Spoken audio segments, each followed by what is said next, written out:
Guys, tara samahan niyo ako mag-PDI o pre-delivery inspection ng Isuzu NMR. So ano nga ba yung mga basic fundamental na dapat nating i-check up kapag tayo nag-PDI? So number 1 na dyan yung oil level.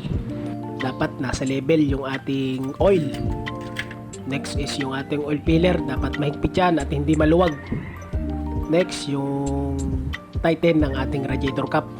Then next, yung ating radiator reservoir kapag kulang, dagdagan lang natin yan. Tapos i-level lang din natin yung kanyang tubig. So ang next is yung kanyang PS o power steering fluid. Kapag kulang din yan, add din tayo dyan. Then i-level lang din natin. Overall, dapat check upin din natin yung ating lightnings, brake system, mga salamin, then pintura kung may dent ba o may gasgas. Yung ating wiper, then wiper blade kung okay, brake fluid, tsaka